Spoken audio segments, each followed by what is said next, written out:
Hello friends, good morning. This is Happy Sharma here before you. I welcome you all on behalf of RJ Study Point. Today we will continue our topic DV Act 2005, Act number 43 of 2005. Now इसको president की ascent मिली थी 13 सितंबर 2005 को और ये इसकी date of enforcement है 26 अक्टूबर 2006 जो कि प्री आरजेएस प्री या अनदर जुडिशरी की जो भी प्रिलिमिनरी एग्जामिनेशन है उसका इंपॉर्टेंट पॉइंट होता है। इन तीनों में से एक एक क्वेश्चन आ सकता है। इसके बाद इसकी स्कीम है जिसमें 5 चैप्टर है और 37 सेक्शंस हैं। 37 सेक्शंस को 5 चैप्टर्स में डिवाइड किया हुआ है। DV act 5 chapters. फर्स्ट है preliminary,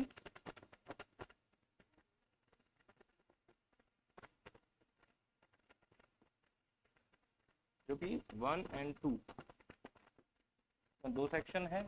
second chapter domestic violence को डिफाइन करता है एक सिंगल चैप्टर में, सेक्शन 3।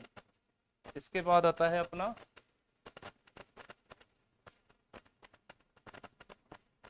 इसमें प्रोसीजर और एप्लीकेशन से रिलेटेड बात करता है चैप्टर 3। इसमें है अपने सेक्शन 4 to 11।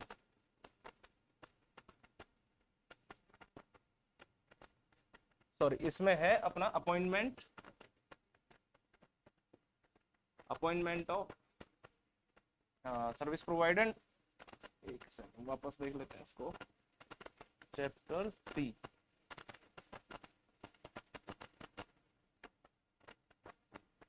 इसमें आ गया अपना power and duties of the service provider और प्रोटेक्शन ऑफिसर, उसके साथ साथ उसका अपॉइंटमेंट। तो appointment, power, duties of protection officer and service provider etcetera जो भी है। इसके बाद आता है चैप्टर 4। इसमें है सेक्शन अपने 4 से 11। इसके बाद आता है चैप्टर 4 जो प्रोसीजर्स की बात करता है, डीवी एक्ट के जो भी प्रोसीजर है उसमें है सेक्शन 12 to 29। इसके बाद चैप्टर लास्ट है अपना 5 मिसलेनियस,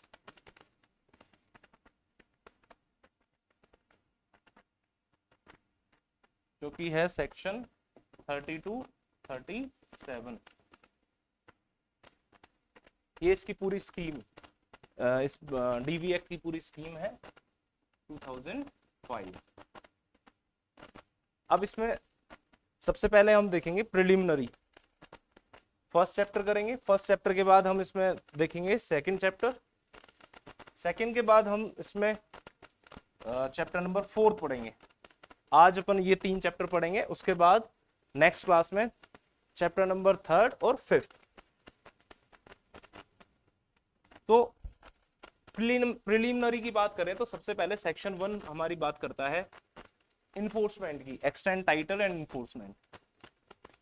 इस एक्ट का पूरा नाम protection of women from domestic violence act 2005। इसके अलावा ये whole India, applicable in whole India.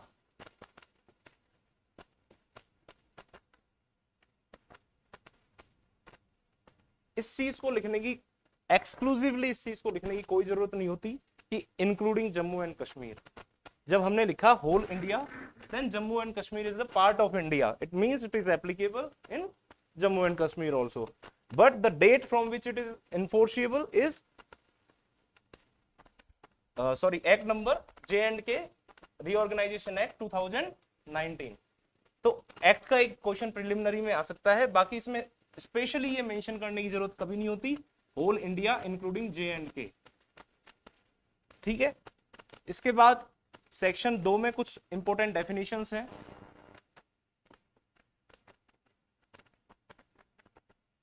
Definitions में कुछ इंपॉर्टेंट जो डेफिनेशंस हैं वो, एक तो इसकी एग्रीव्ड पर्सन कौन होता है,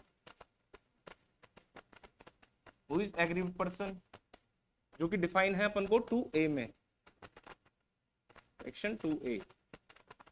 तो एग्रीव्ड पर्सन कौन होता है, एग्रीव्ड पर्सन एक वुमेन, स्पेशली जो डीवी एक्ट है, डोमेस्टिक वायलेंस एक्ट, ये वुमेन ओरिएंटेड एक्ट है, वुमेन एम्पावरमेंट से इसको जोड़ के देखा जा सकता है। जो इसका प्रीएम्बल है उससे, और इसका जो मेन ऑब्जेक्टिव है, पर्पस है, वो यही है कि जो वुमेन है उसके कॉन्स्टिट्यूशनल राइट्स को प्रोटेक्ट करता है। इसके अलावा इस तरीके के किसी भी फैमिली में एनी इंसिडेंट, एनी वायलेंस, इस तरह की कोई घटना होती है उससे प्रोटेक्ट करने के लिए, और उसके अलावा इंसिडेंटल मैटर्स, यानी इस तरीके के इस तरीके से संबंधित कोई भी घटनाएं हैं तो उस चीज से रिलेटेड जो ये डील करता है, डीवी एक्ट अपना डील करता है। अपन ने आईपीसी 498A और 198A सीआरपीसी से इसको कनेक्ट करके फर्स्ट पार्ट में, यानी लास्ट क्लास में इसको कनेक्ट करके देखा था। अब अपन देखते हैं इसमें जो मेनली एग्रीव्ड पर्सन कौन होता है। Aggrieved person is a woman, वो वुमेन जो कि डोमेस्टिक वायलेंस का शिकार है, किससे, रेस्पोंडेंट से। और रेस्पोंडेंट कौन, जिसके साथ वो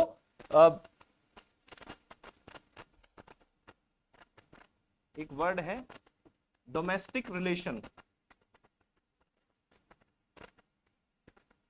इंपॉर्टेंट वर्ड्स को मैं यहां लिखते चल रहा हूं, इनको अपन डेफिनेशन देखेंगे किस तरीके से डीवी एक्ट डिफाइन करता है।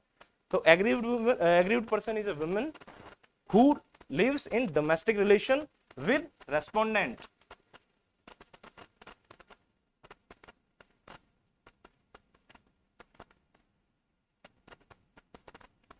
जो कि रेस्पोंडेंट के साथ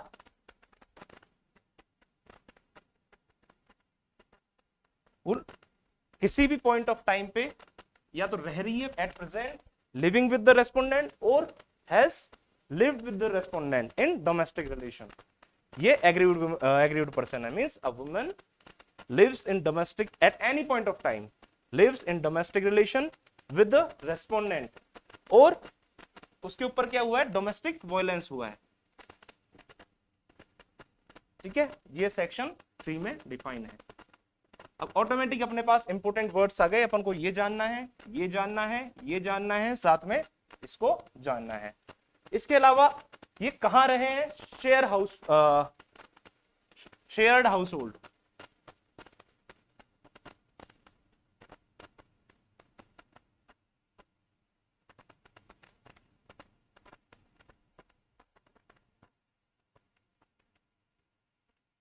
एक ये इंपॉर्टेंट डेफिनेशन है।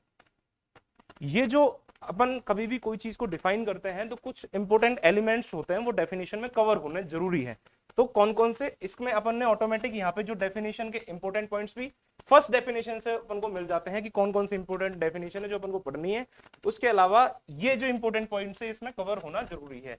तो एग्रीव्ड पर्सन कौन, एक वुमेन जो रेस्पोंडेंट के साथ डोमेस्टिक रिलेशन में रह रही है या रह चुकी है, ठीक है, कहां पे, शेयर हाउस होल्ड में, और उसके ऊपर क्या हुआ है, डोमेस्टिक वायलेंस, यानी उसके ऊपर ऐसा कोई वायलेंस हुआ है, तो वो कौन है, एग्रीव्ड पर्सन।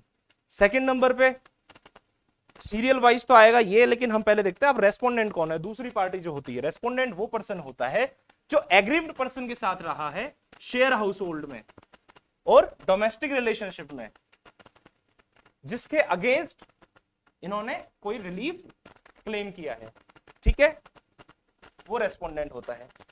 अब इसमें एक जो टेक्निकल बात है वो ये है कि इसमें रेस्पोंडेंट एक एडल्ट अपना जो बेयर एक्ट है वो स्पेसिफाई करता है कि एडल्ट मेल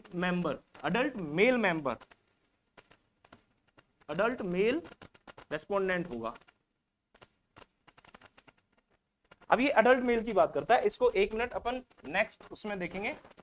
अभी बस इतना देख लीजिए कि अडल्ट मेल पर्सन जो कि एग्रीव्ड पर्सन के साथ शेयर्ड हाउस होल्ड में डोमेस्टिक रिलेशन में रह रहा है या रहा है eight any point of time, और डोमेस्टिक वायलेंस भी उसने किया है, बाकी उसके अगेंस्ट जो रिलीफ क्लेम किया है किसने, एग्रीव्ड पर्सन ने, वो रेस्पोंडेंट है। अब आता है डोमेस्टिक रिलेशन क्या होता है। डोमेस्टिक रिलेशन का मतलब है कि कोई भी दो पर्सन, रिलेशन का मतलब दो लोगों के बीच की रिलेशन, हमेशा रिलेशन दो लोगों के बीच ही होता है। तो रिलेशन इन द सेंस ये दो लोगों की जनरली बात है यहाँ पे, एग्रीव्ड पर्सन और रेस्पोंडेंट। तो ये दोनों लोग ये कभी भी साथ रहे हैं डोमेस्टिक रिलेशन में, मतलब कभी भी साथ रहे हैं या फिर रह रहे हैं, रह चुके और रह रहे हैं। ठीक है, अब ये दोनों रिलेटेड कैसे हो सकते हैं? कंसैंग्यूनिटी एक वर्ड आता है,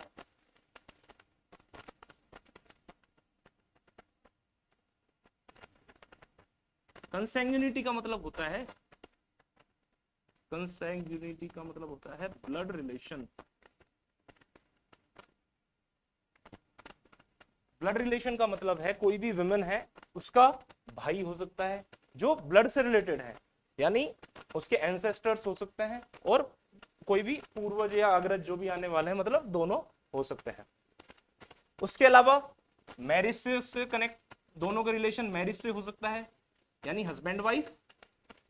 ठीक है, उसके अलावा मैरिज लाइक कोई भी, यानी लिव इन रिलेशनशिप में रह रहे तो मैरिज लाइक।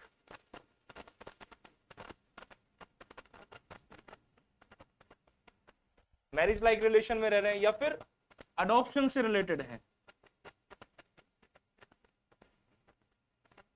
अब इतने वर्ड से इनको यहां पे लिखने का सेंस भी अपन साथ साथ देखते हैं क्या मतलब है। इसका मतलब यह है कि एक जो डोमेस्टिक रिलेशन है वो कब कब हो सकती है। मैरिज का मतलब है हस्बैंड वाइफ के बीच में, यानी वाइफ अपने हस्बैंड से मतलब एग्रीड हो सकती है हस्बैंड से। उसके अलावा मैरिज लाइक मतलब ये एक तरीके से लिव इन रिलेशनशिप को अलाउ कर रहा है, या फिर उससे मैरिज जैसे पहले के लोग बाग घर में वो रखेल वगैरह रखते थे जो भी है, तो उस तरीके की जो भी रिलेशनशिप मैरिज लाइक जो होती है उस वो। कंसैंग्यूनिटी का मतलब है कि एक बहन अपने भाई के अगेंस्ट भी एग्रीड पर्सन हो सकती है, यानी कंसैंग्यूनिटी अपने एक मतलब बहन को भी राइट रहती है भाई के अगेंस्ट। उसके अलावा उसी तरीके से अनदर भी जो भी रिलेशन होंगे। उसके अलावा एक इसमें आता है अडॉप्शन। अडॉप्शन का मतलब है कोई भी अडॉप्टेड चाइल्ड है वो भी अपनी मां के अगेंस्ट डोमेस्टिक वायलेंस कर सकता है। इसके अलावा अगर कोई भी फैमिली मेंबर है जो जॉइंट फैमिली में अगर वो एक साथ रह रहे हैं, यानी चाचा ताऊ वगैरह कोई भी ऐसा पर्सन और दूर का हो कुछ भी हो जो जॉइंट फैमिली में एक साथ रह रहे हैं, तो वो भी इसमें कौन हो सकता है? डोमेस्टिक रिलेशन उसके साथ भी हो सकता है। इसके बाद आता है अपना share house hold. Shared house hold का मतलब क्या है? शेयर्ड हाउस होल्ड का मतलब है कि कोई भी जगह जहां पर ये रहे हैं, चाहे वो सिंगली या फिर उसके साथ में, रेस्पोंडेंट के साथ में जो एग्रीड वुमेन है वो अगर उनके साथ में रही है या फिर सिंगली उसमें कभी भी रही है eight any point of time, तो वो शेयर्ड हाउस होल्ड है। कोई भी प्रीमाइसेस जहां पे वो रहे हैं, चाहे वो रेंट पे रहे हो या फिर वो उनका पर्टिकुलर खुद की प्रॉपर्टी हो। और ये भी है कि हो सकता है ये जहां भी रहे वहां पे इनका कोई इंटरेस्ट हो या टाइटल हो या ना हो, या फिर कोई भी उसमें इनका शेयर वगैरह हो या ना हो उस प्रॉपर्टी में, तो वो शेयर्ड हाउस होल्ड है। ठीक है, अब आती है बात डोमेस्टिक वायलेंस की according to section 3।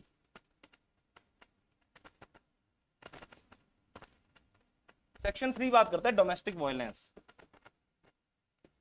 General sense में डोमेस्टिक वायलेंस का मतलब हम समझते हैं कि कोई भी महिला है उस पर अगर कोई अत्याचार हो रहा है घर में, तो वो डोमेस्टिक वायलेंस है। अब डोमेस्टिक वायलेंस को बेयर एक्ट कैसे डिफाइन करता है? बेयर एक्ट ने इसको चार तरीके से 4 भागों में डिवाइड किया है। उससे पहले इसने जनरल सेंस में इसको समझाया है कि जो डोमेस्टिक वायलेंस होगा उसमें एक तो फिजिकल हार्म होता है, जैसे किसी भी पर्सन को हार्म या फिर इंजरी या फिर एंडेंजर, ये 3 चीज क्या उसकी लाइफ, लिम,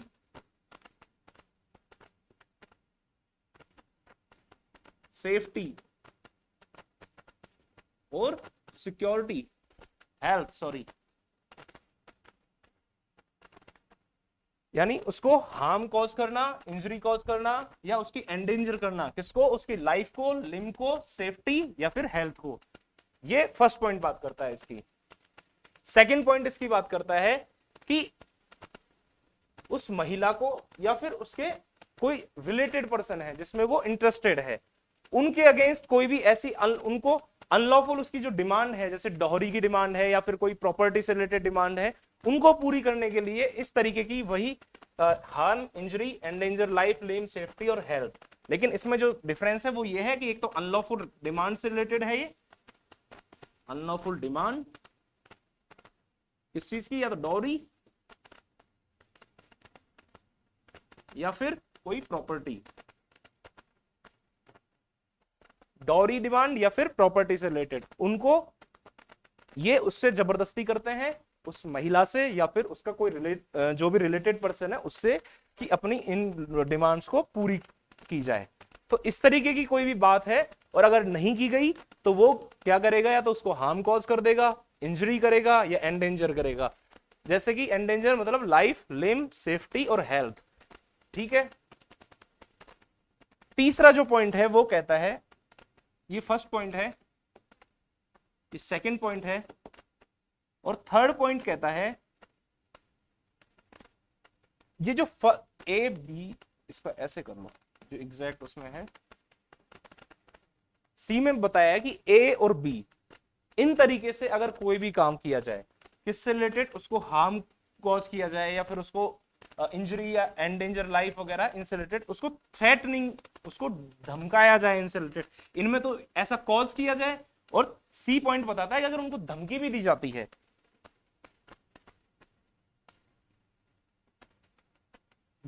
इसका जो जनरल सेंस है इसको यहां पे रखने का, उसका यही है कि ऐसा नहीं है कि आप ऐसा कॉज करोगे, सिर्फ कॉज हार्म कॉज कर देना या फिर अनलॉफुल डिमांड के रिलेटेड उसको हार्म कॉज कर देना, सिर्फ वही वायलेंस नहीं है। अगर उसको धमकाया भी गया, उसको थ्रेट भी किया गया इन सब चीजों से कि हम ऐसा कर देंगे, तो भी वो डोमेस्टिक वायलेंस है। और डी एक और पॉइंट ये बात करता है कि अदरवाइज, यानी इनके अलावा भी, ये क्या करता है, इसके स्कोप को, इसकी जो डेफिनेशन है उसके स्कोप को बहुत वाइड कर देता है, और कहीं ना कहीं ये डिस्क्रिशनरी कर देता है सुप्रीम कोर्ट के, वो डिसाइड कर सकता है कि वाकई में डोमेस्टिक वायलेंस हुआ है कि नहीं हुआ। यानी ये जो एक वर्ड होता है अदरवाइज, ये अपने आप में एक इसके स्कोप को बहुत वाइड कर रहा है, इसकी जो डेफिनेशन है डोमेस्टिक वायलेंस उसकी, कि अदरवाइज यानी इस तरीके से, इसके अलावा अगर किसी भी तरीके से लगता है कोर्ट को या फिर किसी को, उसको खुद को, तो वो कंप्लेन कर सकती है कि इसके साथ डोमेस्टिक वायलेंस हुआ है और कोर्ट भी उस मामले में देखेगा। तो ये मेनली 3 पॉइंट स्पेसिफाई है। उसके अलावा ये फोर्थ क्या करता है, उसकी बढ़ा देता है, स्कोप को बढ़ा देता है। इसके बाद इसमें जो 4 तरीके के अब्यूज बताए हमको, वो है अब्यूजेस, जो 4 types of abuses are there. One is physical abuse,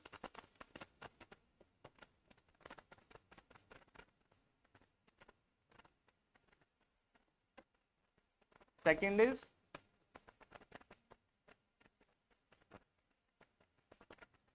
इसमें ले लेते हैं economic abuse, sexual abuse,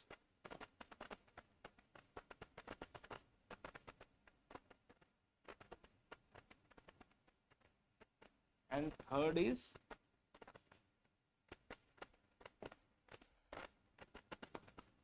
verbal and emotional.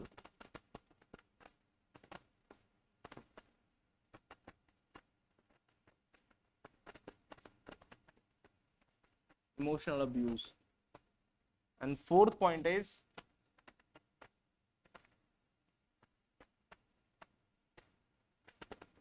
economic abuse.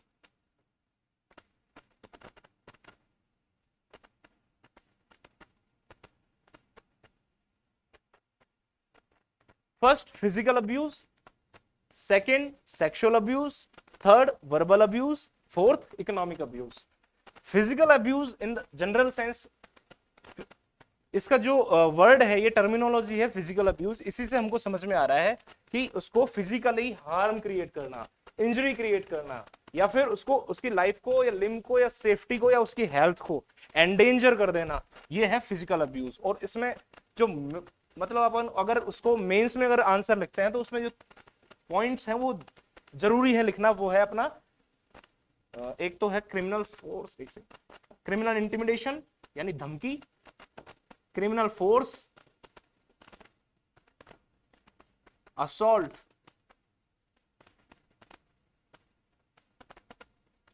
ये तीनों चीज बहुत इंपॉर्टेंट है, क्रिमिनल इंटिमिडेशन और क्रिमिनल फोर्स और असॉल्ट।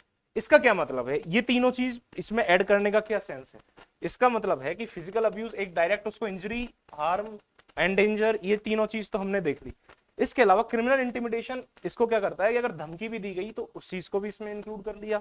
अपन ने वहां पे भी देखा इसकी जो डेफिनेशन में थर्ड पॉइंट था सी, उसमें थ्रेटनिंग की बात की गई, तो क्रिमिनल इंटिमिडेशन थ्रेटनिंग होता है 503 आईपीसी। उसके बाद क्रिमिनल फोर्स, क्रिमिनल फोर्स का क्या मतलब होता है कि इंटेंशनली उसको चोट पहुंचाने के पर्पज से या उसको कोई हार्म कॉज करने के लिए अगर कोई फोर्स यूज करता है। फोर्स का क्या मतलब है, फोर्स इससे जस्ट पहले डिफाइन है 349 में आईपीसी में। उसके अकॉर्डिंग क्या होता है कि अगर आप कोई फोर्स यूज करके किसी भी चीज का सीज कर देते हो मोशन या उसको चेंज करते हो तो फोर्स होता है। और वो अगर क्रिमिनल हो, मतलब क्रिमिनल इंटेंशन के साथ किसी को हार्म करने के लिए हो, तो वो क्या होता है, क्रिमिनल फोर्स होता है। तो क्रिमिनल फोर्स इसका मतलब कोई ऐसा पर्टिकुलर, जैसे कोई भी चीज किसी चीज की डायरेक्शन में जा रही है, उसको अपन ने किस इस तरीके से मोड़ दिया या कर दिया कि उससे उसको हार्म कॉज हो सकता है वुमेन को या हो गया है, तो वो क्रिमिनल फोर्स हो गया। उसके बाद assault, assault in the sense इसमें जेस्चर्स आर सफिशिएंट, मतलब बार बार अगर विमेन को जैसे कोई चीज दिखाई जाती है, उससे पीटने का एक इशारा किया जाता है, तो वो असॉल्ट होता है। असॉल्ट और फोर्स में यही दोनों में यही डिफरेंस है कि इसमें कोई पर्टिकुलर मींस का यूज होता है, मटेरियल मींस का यूज किया जाता है, जबकि इसमें यूज है उस पर्टिकुलर चीज का, यानी भाई मोशन है किसी चीज का तो उसको फोर्स अप्लाई करके उसका मोशन चेंज है, जबकि असॉल्ट में सिर्फ जेस्चर्स आर सफिशिएंट। ये दोनों में डिफरेंस है और ये तीनों चीज इसमें इंक्लूड है और ये इंपॉर्टेंट है। ठीक है, तो इनका हमने ये भी देख लिया सेंस क्या है यहाँ पे फिजिकल अब्यूज में, ये मतलब इशारे को भी सफिशिएंट कर दिया इसने डोमेस्टिक वायलेंस के लिए। इसके अलावा क्रिमिनल फोर्स किसी दूसरी चीज के थ्रू, जैसे देखते हैं ना हम कि एक महिला खड़ी थी, कोई दूसरी ऑब्जेक्ट से उसको, कोई ऑब्जेक्ट मान लो कोई भी बड़ी चीज है, कोई भी ऐसा ऑब्जेक्ट है, उसको कुछ इस तरीके से डायरेक्ट कर दिया कि वो जाके उसको हिट करेगी और उसको हिट करेगी, उसकी वजह से उसको चोट पहुंचेगी, तो वो भी अब डायरेक्ट तो उसने किया नहीं है, डायरेक्ट ना हाथ से मारा ना किसी चीज से ना उसको पकड़ा है, तो उस चीज को भी वायलेंस में इंक्लूड करने के लिए स्पेसिफाई कर दिया क्रिमिनल फोर्स का यूज करना। और उसके अलावा असॉल्ट, यानी बार बार इशारे करके भी उसको अगर डरा रहा है या फिर ऐसा उसको मतलब कहीं ना कहीं एप्रीहेंशन है उस वुमेन को कि वो उसको चोट पहुंच सकती है, हार्म हो सकता है, तो इस वजह से इसमें असॉल्ट भी इंक्लूड किया गया। ये इनको इंक्लूड करने के पीछे जो रीजन है वो भी हमने देख लिया। उसके बाद आता है सेक्सुअल अब्यूज। सेक्सुअल अब्यूज में क्या होता है, कोई भी विमेन है उसको सेक्सुअली अब्यूज करना, यानी सेक्सुअल एक्टिविटीज के अकॉर्डिंग, जैसे कोई भी विमेन है वो अपनी मैरिज को कंज्यूम नहीं करना चाहती या फिर मतलब उससे सेक्सुअल इंटरकोर्स करने के अभी मूड में नहीं है, उसका मन नहीं है, कुछ भी है, तो ये एक आर्टिकल 21 उसको राइट प्रोवाइड करता है, constitution, the constitution of India, ये इसका फंडामेंटल राइट है, राइट टू हैव सेक्स। तो इसके अकॉर्डिंग अगर उसको बार बार सेक्सुअल एक्टिविटीज के लिए उसको प्रोवोक, मतलब उसको बार बार कोशिश की जाती है, उसके साथ कोई ऐसी एक्टिविटी की जाती है, उसको अब्यूज किया जाता है, तो सेक्सुअल अब्यूज आएगा। अब इसमें स्पेशली 2 पॉइंट दे रखे हैं, अगर उसके कोई बच्चा नहीं है या फिर उसको बच्चा करने से रिलेटेड ऐसी चीजें, बांझ वगैरह बार बार बोलना या ऐसा कुछ कहना, वो भी इसी में आ जाता है। इसके बाद आता है वर्बल और इमोशनल अब्यूज। वर्बल और इमोशनल अब्यूज का मतलब है उसको बांझ वगैरह, सॉरी, जैसे कोई बार बार उसको कोई गाली वगैरह देना, अब्यूज वगैरह करना, उसके अलावा उसको नेम कॉलिंग, उसकी बार बार उसको गलत गलत नामों से बुलाना, नाम रख देते हैं ना उल्टा, पता नहीं क्या क्या कहते हैं स्त्रियों को, तो वो सब इसमें आ जाता है। इमोशनली भी उसको किया जाता है और वर्बली भी वो उससे अब्यूज कहते हैं उसको। और इकोनॉमिक अब्यूज का इन द सेंस का मतलब है कि उसके जो भी प्रॉपर्टी है या फिर जो भी ऐसी चीजें हैं, कोई एसेट्स हैं उसके, या फिर कोई भी जॉइंटली होल्ड प्रॉपर्टी है उसकी, या फिर कोई उसकी सिंगल प्रॉपर्टी है तो उसको डिस्पोज वगैरह कर देना या फिर कुछ, तो उसमें 3 पॉइंट इंपॉर्टेंट है इसमें। पहला तो उसको किसी भी चीज को, अपने एसेट्स को या कोई भी प्रॉपर्टी को डिप्राइव कर देना, उसको यूज से उसको डिप्राइव करना, डिप्राइव करना मतलब वंचित रख देना। दूसरा पॉइंट आता है इसमें डिस्पोजल, डिस्पोज मतलब उसके बिना अनुमति के उसकी प्रॉपर्टीज का, शेयर्स का, या फिर किसी भी चीज को बेच देना, एलिनेट कर देना, कुछ भी ऐसी चीज है, ये डिस्पोजल हो गया उस कंसेंट के बिना, क्योंकि प्रॉपर्टी इसकी थी और जिस फैमिली में वो शादी करके गई है वो फैमिली उसके बिना परमिशन के और उसके साथ प्रॉपर्टी के साथ कुछ भी करती है, उसको डिस्पोज कर देती है, इन द सेंस उसको बेच देती है, फिर एलिनेट कर देती है, तो वो सब चीज इसमें आ गया। थर्ड पॉइंट आता है इसमें प्रोहिबिशन एंड रेस्ट्रिक्शन, मतलब इसी की चीजों को, इसी को यूज करने के लिए मना कर देना, रोकना, रेस्ट्रिक्ट करना, वो इसमें इकोनॉमिक अब्यूज में होता है। ये अपन ने चारों तरीके से पढ़ लिया अब्यूज। तो आप हमको समझ में आ गया डोमेस्टिक वायलेंस क्या होता है। तो बिल्कुल शॉर्टली अगर समझें तो किसी भी इस तरीके के जो सारे अब्यूजेस किए जाते हैं, इन चारों तरीके, उसके अलावा जो भी अपन ने देखा उसमें एक पॉइंट देखा अदरवाइज। ये पॉइंट वैसे तो बहुत छोटा सा और वैसे लगता है, पर ये इंपॉर्टेंट चीज है। ये क्या करता है, इसका स्कोप कहीं ना कहीं बढ़ा देता है। कुछ ऐसी चीजें हो सकती हैं जो इसमें कवर ना हो, तो वो कहां कवर होगी, यहाँ पे। तो ये सब और अदरवाइज ऐसी कोई भी चीज जिससे वुमेन का सेफ्टी या फिर उसकी हेल्थ या फिर उसकी लाइफ, इन सबको हार्म होता है, इंजरी कॉज होती है, या फिर उनको कहीं ना कहीं एंडेंजर है, तो ये सब चीजें क्या है, डोमेस्टिक वायलेंस का पार्ट है। इसके बाद अपन एक सेक्शन 4 भी देख ही लेते हैं। सेक्शन 4 में क्या है कि ये बात करता है कि कौन कौन उसकी अप्लाई करेंगे या फिर कंप्लेन करेंगे। कंप्लेन कौन कौन कर सकता है, इस चीज की बात करता है सेक्शन 4। तो इसको मेनली इसमें इंपॉर्टेंट पॉइंट है वो ये है कि एक जो थर्ड पर्सन है वो भी इसमें अप्लाई कर सकता है, मतलब कंप्लेन कर सकता है, थर्ड पर्सन जो है। और इसमें मोस्ट इंपॉर्टेंट चीज है वो बोनाफाइडली अगर ये काम करे, बोनाफाइड इंटेंशन से अगर उसने काम किया है, बोनाफाइड इंटेंशन इज मस्ट। अब बोनाफाइड इंटेंशन का क्या मतलब होता है, कुछ लोगों को अगर नहीं पता तो इसका मतलब होता है गुड फेथ में किया हो, in the simple sense.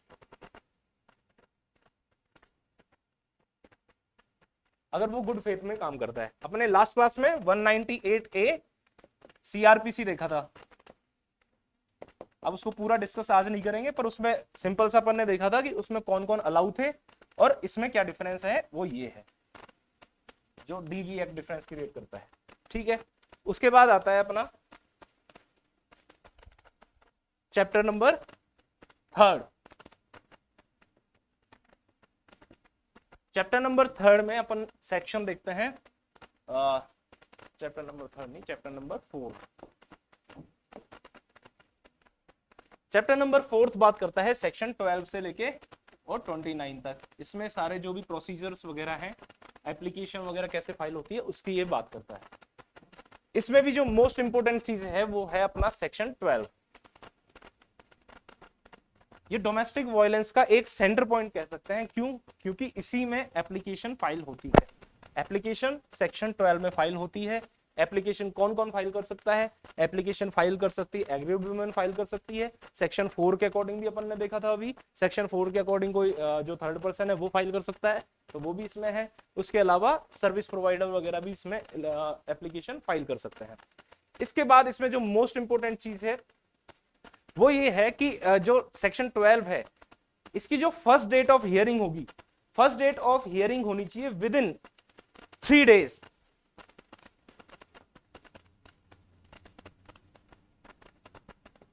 First hearing within 3 days from filing of the application.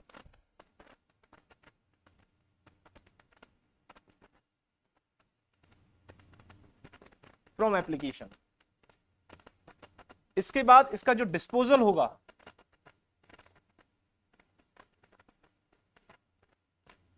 वो होना चाहिए within 60 days from date of application. इसके बाद आती है बात इसमें सेक्शन 12, और किस चीज की बात करता है? सेक्शन 12 हमको बताता है कि इसकी फर्स्ट हियरिंग 3 days के अंदर होनी चाहिए, डिस्पोजल 60 days के अंदर हो जाना चाहिए। इसमें कौन कौन एप्लीकेशन फाइल कर सकता है, इस चीज की अपन को सेक्शन 12 बात करता है। सेक्शन 12 में अपन ने देखा कौन कौन फाइल कर सकता था। फर्स्ट पॉइंट वो था जो कोई प्रोटेक्शन ऑफिसर, दूसरा उसके बिहाफ पे कोई भी पर्सन हो सकता है, उसके अलावा वो वुमेन, एग्रीव्ड वुमेन खुद तो है ही, ठीक है। प्रोटेक्शन ऑफिसर, एग्रीव्ड वुमेन, इसमें लिख देते हैं अपन प्रोटेक्शन ऑफिसर, एग्रीव्ड वुमेन और any other person on his behalf. तो एनी अदर पर्सन अभी अपन ने देखा था सेक्शन 4 के अकॉर्डिंग जो देखा था वही है जो बोनाफाइडली इसमें करता है। एग्रीव्ड पर्सन खुद, और यही सेकंड पर्सन कौन होगा इसमें? Protection officer. थर्ड पर्सन इसमें कौन हो सकता है? Any other person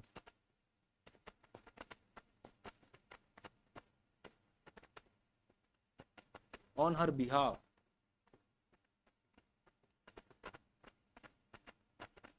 bonafide intention होनी चाहिए उसकी।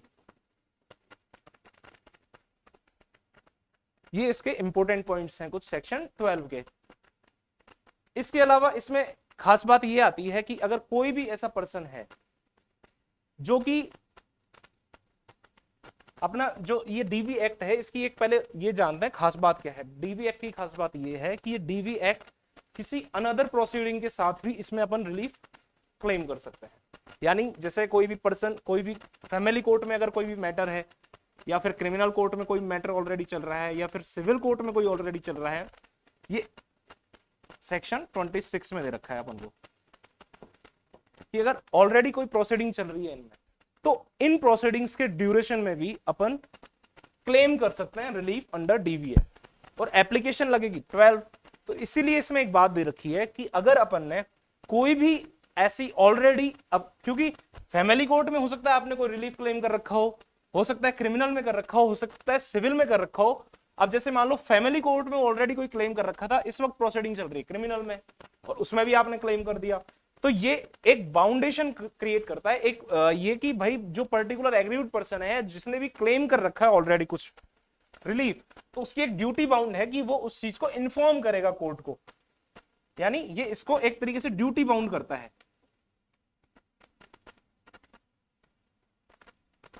क्या? इन्फॉर्म द कोर्ट किस चीज के बारे में, पहले अगर कोई ऐसा रिलीफ उसने क्लेम कर रखा है ऑलरेडी उस चीज से रिलेटेड। अब सेक्शन 13 बिल्कुल सिंपल है। सेक्शन 13 बात करता है नोटिस की। सेक्शन 13 बात करता है कि जो नोटिस आपने, अगर कोई जैसे एग्रीव्ड पर्सन ने कोई भी फाइल कर दी एप्लीकेशन किसी भी रिलीफ के लिए, अब रेस्पोंडेंट को कैसे पता लगेगा कि उसके अगेंस्ट कोई भी ऐसा रिलीफ क्लेम हुआ है या उसके अगेंस्ट कोई भी एप्लीकेशन फाइल हुई है? तो उसके लिए नोटिस भेजा जाता है उसके पास। नोटिस क्या है? एक इंफॉर्मेशन का पार्ट है। ये टीपी एक्ट में क्लियरली डिफाइंड है सेक्शन 3 में। Notice is an information. तो अब उसका एक मैंने आपको एक जस्ट एग्जांपल दिया है। तो नोटिस का मतलब एक इंफॉर्मेशन होता है। तो जैसे ही उसको इंफॉर्मेशन गई तो उसने क्या किया, कोर्ट में प्रेजेंट होगा। तो ये जो नोटिस होगा, फर्स्ट में लिखा है कि नोटिस कितने दिन के अंदर, within 2 days from application, date of filing of application. Second point इसमें ये बता रखा है, अब पता कैसे लगेगा कोर्ट को कि ये नोटिस सर्व हुआ है कि नहीं? तो उस चीज के लिए कोर्ट क्या करता है, जो पर्टिकुलर प्रोटेक्शन ऑफिसर है या कोई भी जो सर्विंग ऑफिसर है, उसका क्या एक डिक्लेरेशन लगता है। डिक्लेरेशन ये क्या होता है? It shall be the proof of service of the notice. Proper service का एक प्रूफ होता है। Declaration is the proof of proper service. ठीक है। 12 में एप्लीकेशन फाइल कर दी एग्रीव्ड पर्सन ने, 13 में उसकी नोटिस चली गई। 14 में क्या कहता है? 14 ये कहता है कि अगर मजिस्ट्रेट को लगता है कि इन दोनों पार्टी, क्योंकि एक कहीं ना कहीं डीवी एक्ट का जो अपन सोल पर्पस पढ़ते, एक जो पर्पस अपन ने 3 पॉइंट देखे थे, वो सिर्फ इतना ही नहीं है। उसका जो मेन पर्पस की उसके कॉन्स्टिट्यूशनल राइट्स को प्रोटेक्ट करेगा विमेन के। उसके अलावा उसको कोई भी ऐसे मैटर्स है, any matter, such type of matters in the family, तो उनसे वो प्रोटेक्ट करेगा। या फिर इंसिडेंटल इस तरीके से कोई अगर इनके अलावा इनसे संबंधित अगर कोई भी मैटर्स है उनसे प्रोटेक्ट करेगा। सिर्फ इतना ही मतलब नहीं है, इसका एक बेसिक ये भी है कि वो कहीं ना कहीं उसकी फैमिली जो होती है, उसकी फैमिली को टूटने से भी बचाने का काम कोर्ट करता है। मतलब ये क्या है, सेंसिटिव मुद्दे होते हैं डोमेस्टिक वायलेंस के। अगर इसमें थोड़ी भी कहीं भी उसको कोर्ट को नजर आती है कि इसमें है संभावना दोनों के जो अग्रीव्ड पर्सन और रेस्पोंडेंट के बीच में कि उनमें सुलह हो सकती है, मैंने, तो वो क्या करता है, काउंसलिंग करवाता है। उसको लगता है कि विमेन कहीं ना कहीं परेशान है, या फिर किसी भी काउंसलिंग, एक्चुअली अगर इसमें सिर्फ सुलह की बात होती तो वर्ड यूज होता कंपाउंडेबिलिटी या कंपाउंडिंग, पर ये वर्ड यूज ना करके यहां पे वर्ड यूज हुआ है काउंसलिंग।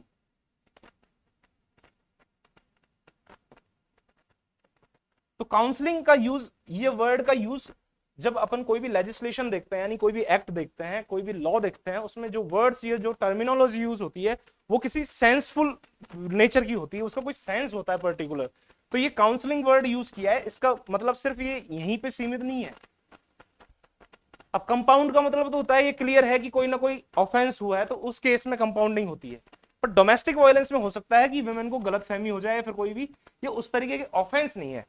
जो डोमेस्टिक वायलेंस में रिलीफ क्लेम होते हैं वो ना तो प्योरली क्रिमिनल नेचर के होते हैं, ना फिर वो सिविल नेचर के होते हैं, वो एक मिक्स तरीके से मान सकते हैं। उस चीज की हम अभी डिटेल में डिस्कस करेंगे।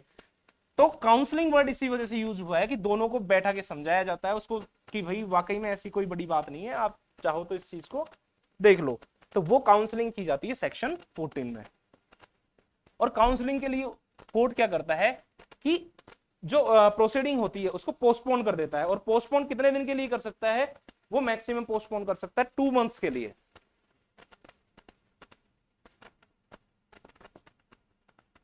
जो प्रोसीडिंग चल रही थी, अपन ने सेक्शन 12 में एप्लीकेशन फाइल की थी, उस प्रोसीडिंग को ये 2 मंथ के लिए क्या कर देता है? पोस्टपोन कर देता है।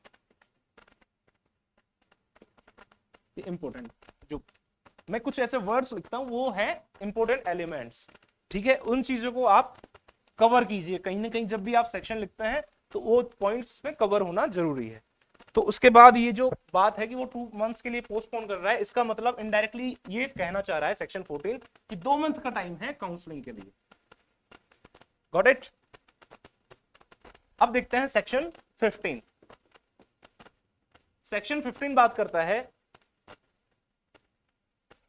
कि अगर ये एक्चुअली ये कोर्ट के लिए है, जो मजिस्ट्रेट है जिसने कॉग्निजेंस लिया है उसके ऊपर है ये, उसके लिए है। उसमें ये है कि कोई भी जो वेलफेयर ऑफिसर है या कोई भी ऐसा पर्सन है उसका असिस्टेंस कोर्ट ले सकता है। सिर्फ उसके असिस्टेंस की बात है सेक्शन 15 में। छोटा सा सेक्शन है, हेडिंग इसमें सफिशिएंट है। इसके बाद आता है सेक्शन 16। सेक्शन 16 बात करता है कोई भी जो प्रोसीडिंग्स हैं वो कैमरा में होंगी। कैमरा ट्रायल की जनरली ये बात करता है। कैमरा की प्रोसीडिंग्स का इन द सेंस कि जनरल कोई भी ट्रायल होती है या कोई भी फैसला सुनाता है कोर्ट, तो ट्रांसपेरेंसी की वजह से ध्यान में रखा जाता है कि वो ओपन कोर्ट में होना चाहिए, सबके सामने सुनाता है। लेकिन जो फैमिली मैटर्स होते हैं या इस तरीके के जो सेंसिटिव मैटर्स होते हैं, दो घर में जो लड़ाई हो या कुछ भी ऐसा मैटर हो, तो इन चीज में ध्यान रखा जाता है इस सेंसिटिव पॉइंट्स पे कि ये पूरी पब्लिकली इस चीज को नहीं किया जाए। तो इस चीज के लिए क्या किया जाता है कि वहां पे जजेस या मजिस्ट्रेट्स जो भी उसको सुन रहे हैं वो, उसके अलावा उनके एडवोकेट्स, पार्टीज या फिर जो भी वहां पे रिक्वायर्ड पर्सन हैं, सिर्फ उनकी प्रेजेंस में पूरा केस चलता है। तो ये कैमरा ट्रायल की बात करता है section 16। Proceeding under camera, under camera, ठीक है। इसके बाद आता है अपना जो अपन ने सेक्शन देखे 12 से 29, 12 to 29, इनको भी अपन कुछ पोर्शंस में डिवाइड कर सकते हैं। पोर्शन इसका एक पोर्शन अभी तक अपन ने पढ़ा 12 से 16। इसके बाद दूसरा पोर्शन है इसका 13 से 17 से, फ्रॉम 17 to 22। थर्ड पोर्शन है वो है इसका 23 से 29। इस तरीके ये डिवाइड बेयर एक्ट में नहीं किया, ये सिर्फ अपन अपनी सुविधा के लिए कर सकते हैं। तो ये अपना कंप्लीट है। अब आता है ये पोर्शन है रिलीफ्स के रिगार्डिंग।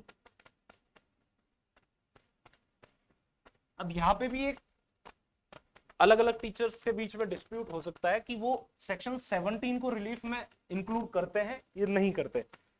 पर जनरली जो सेक्शन 17 है राइट की बात करता है।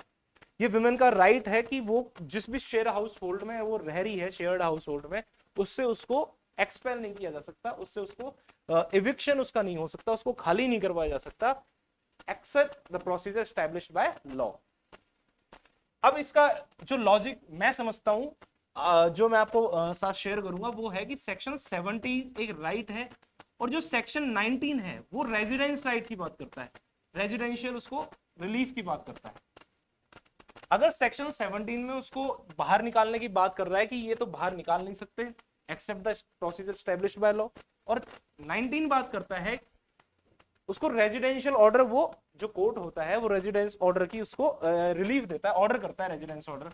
तो इसमें क्या करता है वो, इसको डिटेल में भी पढ़ेंगे, बस इतना समझ लीजिए रेजिडेंस ऑर्डर की बात करता है और ये बात करता है कि उसके पास रेजिडेंस रहेगा। तो एक तरीके से ये राइट हुआ, और यहाँ पे इसका जो पूरा एनफोर्समेंट या रिलीफ जो है वो सेक्शन 19 में होना चाहिए। और फिर भी अपन इसको जनरली 6 रिलीफ मान लेते हैं एक बार कि 17, 18, 19, 20, 21 और 22। अब इसकी एक याद रखने की ट्रिक है, सेक्शन 17 to 22।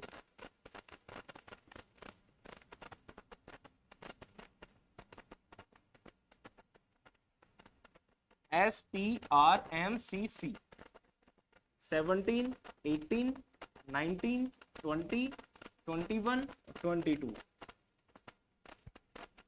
ये कंसेक्यूटिव ऑर्डर में अपन एक सीक्वेंस से पूरे सेक्शंस को, पूरे रिलीफ्स को याद रख सकते हैं। इसको ट्रिक को याद रखने के लिए इसको एक साथ ऐसे भी याद रख सकते हैं, एसपी सर्विस प्रोवाइडर। जब कोई भी वुमेन डोमेस्टिक वायलेंस का शिकार होती है तो वो या तो सर्विस प्रोवाइडर और प्रोटेक्शन ऑफिसर उसकी हेल्प करते हैं। ये चीज अपन ने फर्स्ट क्लास में भी देखा था। तो जो एसपी, इसको एक सेकंड के लिए सर्विस प्रोवाइडर मान लेते हैं, ऐसा है नहीं, पर इस चीज को अपन ट्रिक के अकॉर्डिंग देखें तो सर्विस प्रोवाइडर राम मंदिर में छोड़कर चला गया। जो वुमेन थी डोमेस्टिक वायलेंस से ग्रसित, उसको एसपी यानी सर्विस प्रोवाइडर राम मंदिर छोड़कर चला गया। तो S4 आता है अपना शेयर्ड हाउस होल्ड का जो राइट है। P stands for protection order, R stands for residential right, residence order.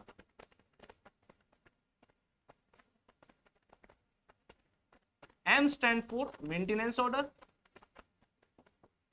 C stands for custody order,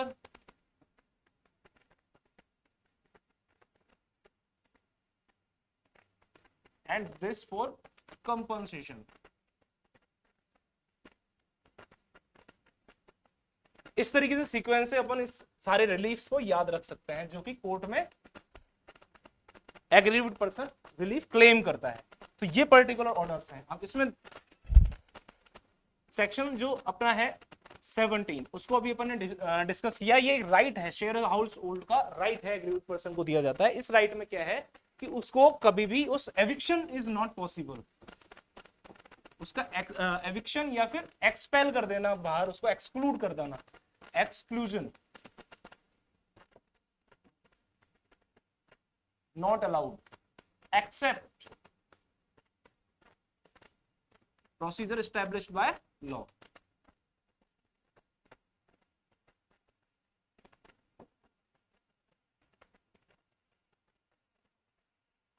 ये पूरा सेक्शन 17 है। इसके ये इंपोर्टेंट पॉइंट्स हैं, जो एसेंशियल एलिमेंट्स जिसको अपन कहते हैं, वो इन सेक्शन में कवर होना जरूरी है। इसके बाद आता है सेक्शन 18 जो प्रोटेक्शन ऑर्डर की बात करता है। सेक्शन 18 बात करता है अपनी प्रोटेक्शन ऑर्डर की।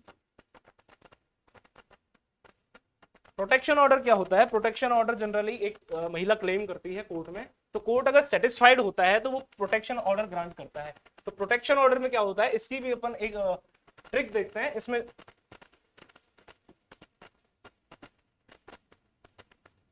D4 उसको प्रोटेक्ट करने के लिए बात करता है कि उसको कोई भी ऐसी उसके साथ डोमेस्टिक वायलेंस की घटना दोबारा नहीं की जाएगी। A4 आता है एड या फिर असिस्ट, किस चीज के लिए? Domestic violence. Respondent domestic violence फिर से नहीं करेगा, एड और असिस्ट नहीं करेगा, कोई और करता है। इसके अलावा उसका जो भी एम्प्लॉयमेंट है,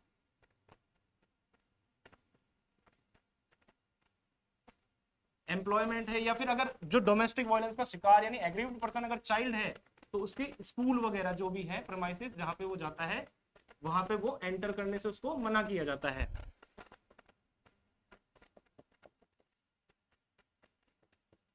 फोर्थ पॉइंट है इसमें सी, डोमेस्टिक वायलेंस नहीं करेगा, उसके साथ उसको असिस्ट नहीं करेगा, ना एड करेगा। एड का मतलब होता है सहायता। इस चीज में डोमेस्टिक वायलेंस में उसकी सहायता नहीं करेगा, असिस्ट नहीं करेगा। अटेम्प्ट से रिलेटेड भी बात है। एम्प्लॉयमेंट यानी एम्प्लॉयमेंट का जो प्लेस है वहां पे एंटर उसका प्रोहिबिशन है, यानी इसको एंट्री नहीं है। E for entry in the employment places of the aggrieved woman and if the aggrieved person is child then in his school और in such premises he can not enter. C की बात आती है जो इसमें C4 है, उसका conversation, यानी कन्वर्सेशन करने की उनसे वो कोशिश नहीं कर सकता। उसको प्रोहिबिशन होता है by the telephonic means, orally, return sense में, या फिर किसी भी तरीके से वो इनसे बात नहीं करेगा, कोई इलेक्ट्रॉनिक डिवाइस से भी इनसे कन्वर्सेशन करने की कहीं ना कहीं वो कोशिश नहीं करेगा। इसके अलावा इसमें जो पॉइंट आता है, इंपॉर्टेंट पॉइंट, वो है कि प्लेस ऑफ वर्क में भी वो नहीं जाएगा, उनका कोई भी पर्टिकुलर जो प्लेस ऑफ वर्क है उसमें भी वो एंटर नहीं करेगा, वो अपन ने देख लिया। इसके बाद आता है कोई भी ऐसी पर्टिकुलर प्रॉपर्टी है उसको भी वो डिस्पोज नहीं कर सकता, प्रॉपर्टी के डिस्पोजल से रिलेटेड बात करता है। यानी प्रॉपर्टी का भी इसमें प्रोटेक्शन ऑर्डर है जो प्रॉपर्टी के अगेंस्ट भी होता है, कि अगर उसकी कोई भी जॉइंटली है या फिर सिंगली वो है तो उस प्रॉपर्टी को उसकी बिना वो डिस्पोज नहीं कर सकता। और ओ, सिक्स्थ जो पॉइंट है, ओ फॉर अदरवाइज, मतलब इस तरीके का कोई भी वो एक्ट नहीं करेगा। तो DAECDO इस तरीके से अपन एक न्यूमेरिकल इसकी ट्रिक बना सकते हैं कंसेक्यूटिवली देखने के लिए।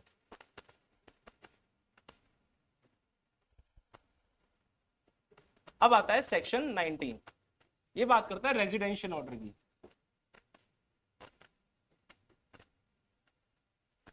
रेजिडेंशियल ऑर्डर का मतलब है कि इसमें कोई भी जो विमेन है उसको बाहर निकाला है तो उसको रेजिडेंस ऑर्डर प्रोवाइड कराया जाएगा।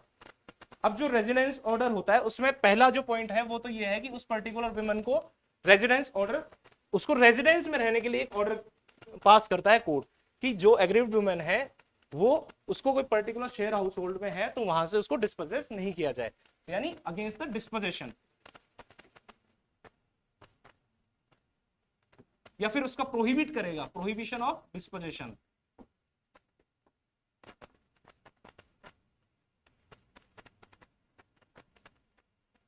सेकंड पॉइंट आता है कि जो पर्टिकुलर उस पर्सन में कोई भी रेस्पोंडेंट है उसको बाहर निकालने के लिए eviction of the respondent.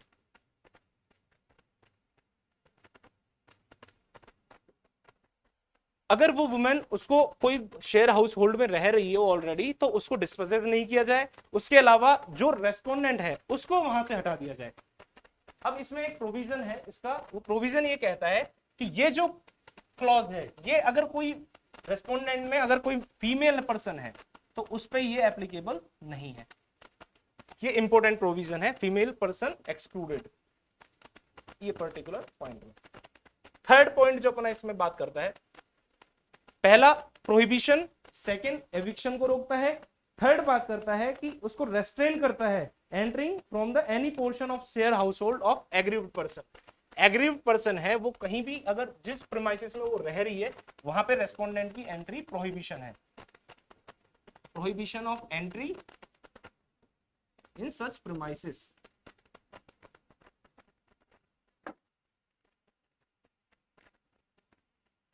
where she is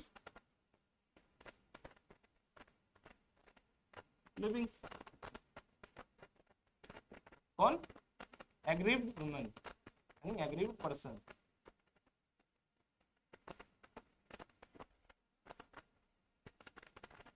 तीन पॉइंट अपन ने देखे। चौथा पॉइंट इसकी बात करता है कि कोई भी ऐसा पर्सन, उसको रेस्ट्रेन करना, रेस्ट्रेन ऑफ एलिनेशन, उसका एलिनेशन, एलिनेशन का मतलब होता है कि उसकी प्रॉपर्टी को किसी भी तरीके से एलिनेट कर देना या फिर उसके कोई इनकम्बरेंसेस कर देना। इनकम्बरेंसेस का मतलब होता है उसमें चार्ज क्रिएट कर देना। चार्ज जैसे ट्रांसफर प्रॉपर्टी एक्ट में अपन देखते हैं कि किसी भी प्रॉपर्टी पे चार्ज क्रिएट करना या बर्डन किस तरीके से उसको मॉर्गेज कर देना या कोई प्रॉपर्टी उसको लियन में छोड़ देना या फिर इस तरीके का कोई भी उस पर बर्डन डाल देना, वो इनकम्बरेंसेस की बात करता है। तो ये एलिनेशन और इनकम्बरेंसेस को रोकने की बात करता है। इसके बाद बात करता है ये उसके राइट्स की, किस चीज के? Renouncing his rights except leave of magistrate, यानी उसका कोई भी पर्टिकुलर राइट्स है उसको प्रोटेक्ट करने की बात करता है ई। यहां पे इनकम्बरेंसेस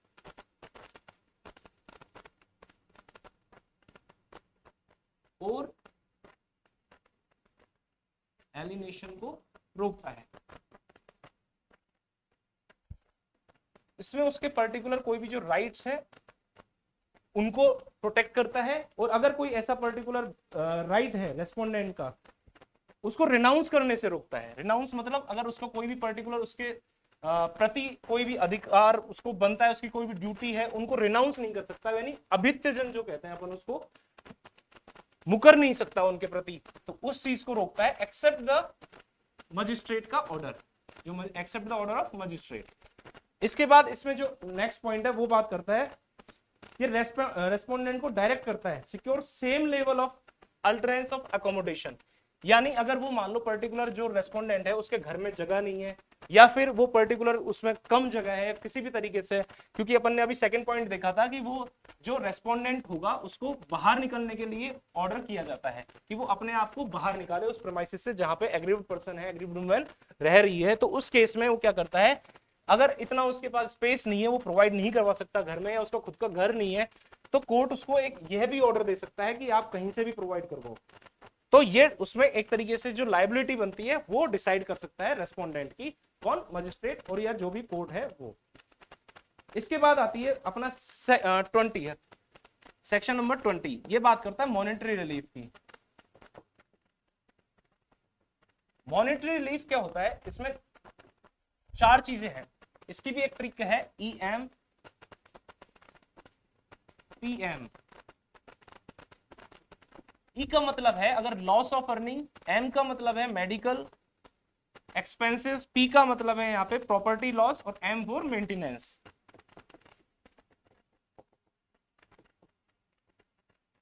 अगर उसको कोई अर्निंग लॉस हुआ है, लॉस ऑफ अर्निंग, या फिर उसका जो भी मेडिकल एक्सपेंसेस है,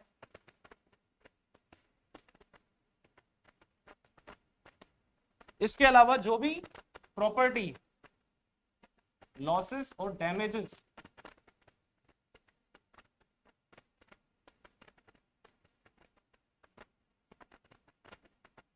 टू प्रॉपर्टी, और उसके अलावा मेंटेनेंस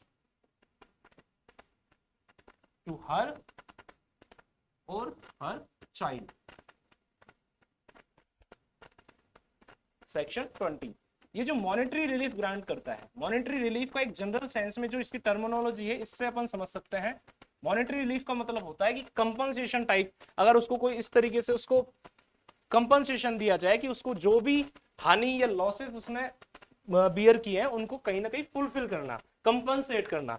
तो लॉस किस तरीके से हो सकता है, अगर कोई डोमेस्टिक वायलेंस का शिकार है कोई महिला, उसको घर से निकाल दिया गया है, या उस तरीके से कोई उसको हार्म कॉज किया गया है, उसको कोई इंजरी कॉज की गई है, और उसको जो भी एंडेंजर उसकी लाइफ किया गया है, अपन ने सेक्शन 3 में पूरा पढ़ा था, अगर उस तरीके से कोई भी उसका एक्ट किया गया है तो उस केस में हो सकता है उसको अर्निंग का लॉस हो गया हो, वो अपने कहीं कोई जॉब जाती थी वहां नहीं जा पा रही, हो सकता है उसको अब उसको इलाज भी कराना पड़ा, तो कोई मेडिकल उसके एक्सपेंसेस जो लगे हैं, इसके अलावा उसकी कोई प्रॉपर्टी है उसको डिस्पोजल भी, एक अपन ने देखा था इकोनॉमिक अब्यूज में आता है, तो उसको इस तरीके से डिस्पोज कर दिया या फिर डैमेज पहुंचाया गया उसकी प्रॉपर्टी को, तो उस केस में उसके अलावा उसका जो मेंटेनेंस हर और उसका चाइल्ड है, तो अगर उनको बाहर निकाल रखा है या फिर वो कहीं और दूसरी प्रीमाइसेस में रह रहे हैं अकेले कैसे भी, तो उनका जो मेंटेनेंस कौन उठाएगा, तो इन 3-4 चीजें का वो क्लेम कर सकती है एज ए मॉनेटरी रिलीफ। जब ये 4 चीजों को करती है तो इसमें जो खास बात है वो ये है कि ये जो सेक्शन 125 ऑफ CRPC जिसमें मेंटेनेंस की बात है, ये इसके एडिशन में होता है, यानी वो 125 में भी मेंटेनेंस क्लेम कर सकती है, उसके अलावा इन 4 पॉइंट्स में भी DV एक्ट में यहाँ पे वो मेंटेनेंस सेक्शन 20 के अकॉर्डिंग क्लेम कर सकती है, और ये एडिशन में होता है। इसके साथ साथ उसकी ड्यूटी बाउंड होती है कि वो अगर उसने ऑलरेडी यहाँ पे कोई जो भी है ले रखा है, अगर कोई भी मेंटेनेंस ले रखा है तो वो उसको इन्फॉर्म करे कोर्ट को। उसके अलावा इसमें पॉइंट आते हैं कि ये मंथली लमसम अमाउंट भी हो सकता है और एक साथ एक मुश्त अमाउंट भी हो सकता है, लमसम अमाउंट भी हो सकता है इसमें, जो कि मंथली बेसिस पे भी हो सकता है, या एक मुश्त एक साथ भी दिया जा सकता है। ये मंथली बेसिस भी हो सकता है, ईयरली बेसिस, जैसे भी पीरियड डिसाइड करें, उसके अलावा ये एक साथ भी हो सकता है। इसके बाद आती है कि अगर 125 में उसने कुछ अमाउंट ले रखा है ऑलरेडी और यहां भी उसने क्लेम किया है, तो दोनों सेट ऑफ हो जाते हैं, set of in the sense कि दोनों एक साथ बैलेंस कर लिया जाएगा। जैसे मान लो कि 15,000 रुपए का अमाउंट तय किया गया डीवी में, लेकिन वो 125 CRPC में ऑलरेडी 500 रुपए ले चुकी है, तो वो यहाँ सेट ऑफ करके इसको 1,000 रुपए दे दिए जाते हैं, ये सेट ऑफ है। इसको CPC से कनेक्ट नहीं करना, ये अलग तरीके की बात है, ठीक है। अब आप आ जाता है अपना सेक्शन 21। सेक्शन 21 बात करता है अपने कस्टडी ऑर्डर की। कस्टडी ऑर्डर क्या क्या होता है कि कोई भी एग्रीड वुमन है, अगर वो डोमेस्टिक वायलेंस का शिकार है, उसको बाहर निकाला गया है, उसके साथ कुछ भी गलत हुआ है, तो उसका बच्चा कहाँ रहेगा, उसका ब्रॉटअप कैसे होगा, उसका वेलबींग क्या है, तो उस चीज को ध्यान में रखते हुए कोर्ट डिसाइड करता है कि उसका जो बच्चा है उसको किसके पास रखा जाए, वेदर टू द मेल और टू एग्रीड वुमन। तो इस चीज का जो ऑर्डर होता है वो सेक्शन 21 में कस्टडी ऑर्डर के रिलेटेड बात होती है। कस्टडी ऑर्डर की बात करता है सेक्शन 21 की कस्टडी किसके पास रखी जाएगी। इस चीज में best interest of the child, ये एक प्रिंसिपल है इस चीज के पीछे, best interest of the child, उस चीज को ध्यान में रखते हुए best interest of the child. कोई भी फैसला अगर लेते हैं चाइल्ड के प्रति, कोई भी जुडिशरी फैसला सुनाती है तो इस प्रिंसिपल को फॉलो करती है, best interest of the child. इस चीज को ध्यान में रख के डिसाइड किया जाता है कि उसकी कस्टडी किसके पास रखी जाएगी। तो इसके अकॉर्डिंग अगर उसको मदर के पास रखी गई तो उसमें फादर के पास एक दूसरा राइट आ जाता है। राइट क्या आ जाता है कि उससे मीटिंग करने का, वो मिल सकता है जाके, उसको ओकेजनली जो भी टाइम पीरियड फिक्स कर देती है कोर्ट की, कब कब वो जाके उससे मिल पाएगा, मिल सकता है, वो चीज इसमें डिसाइड करती है। इसमें एक रेस्ट्रिक्शन है कि अगर वो कल को उनको कोर्ट को ये लगता है, वो सेटिस्फाई है कि कहीं ना कहीं इस चीज से वो उसको पर्सन को, उस जो बच्चा है चाइल्ड, उसको हार्म पहुंच सकता है, तो वो उस चीज की मना भी कर सकती है। इसका एग्जांपल एक मूवी है चाची 420, उसमें देखते हैं कि वो जो कमल हसन है उसको उसके बच्चे से मिलने के लिए रोका जाता है। वो इसी चीज से रिलेटेड मामला है, जिसने देखी है कोई बात नहीं, नहीं देखी कोई बात नहीं, अगर हार्म उसको कहीं ना कहीं कोर्ट को लगता है कि वो अपने बच्चे को हार्म कॉज करेगा तो उसको रोक दिया जाता है, तो वो भेष वगैरह बदल के वहां पे जाके कहीं अपने बच्चे से मिलता है। तो इस तरीके से ये कस्टडी ऑफ चाइल्ड की बात करता है। इसके बाद आता है सेक्शन 22। सेक्शन 22 बात करता है कंपनसेशन ऑर्डर की। सेक्शन 22 एक ऐसा सेक्शन है जो ये जो बाकी के रिलीफ है सेक्शन 18 टू 21 तक के जो ऑर्डर है, इनके साथ में ये ऑर्डर किया जा सकता है compensation along with the other reliefs, ये कंपनसेशन ग्रांट किया जा सकता है। तो कोर्ट कंपनसेशन ग्रांट करती है अकॉर्डिंग टू द सर्कमस्टेंसेस, और वो जो सारी कंडीशंस देखती है, महिला की कंडीशन क्या है, पति जो उसका जो भी रेस्पोंडेंट है, कोई जरूरी नहीं है, पति जो भी रेस्पोंडेंट है उसकी इकोनॉमिकल फाइनेंशियल जो भी उसका स्टेटस है, सब चीज को ध्यान में रख के वो दिया जाता है। और इसमें क्या क्या चीज का ध्यान रखा जाता है, इसमें देखा जाता है कि वो एडिक्वेट अमाउंट दिया जा रहा है कि नहीं, वो अमाउंट एडिक्वेट होना चाहिए, फेयर होना चाहिए। उसके अलावा जो उसकी रेगुलर जो भी नेसेसरी रिक्वायरमेंट्स है उस महिला की, उसको फुलफिल करे। तो ये 3-4 पॉइंट है, इसमें इनको ध्यान में रख के कंपनसेशन ऑर्डर ग्रांट किया जाता है। ये अपन ने रिलीफ्स पढ़े सेक्शन 17 टू 22। ये अपना पोर्शन कंप्लीट है। इस चैप्टर का पोर्शन बच रहा है 23 टू 29, इसको अपन नेक्स्ट क्लास में डिसाइड करेंगे। So guys, thanks a lot, have a nice day.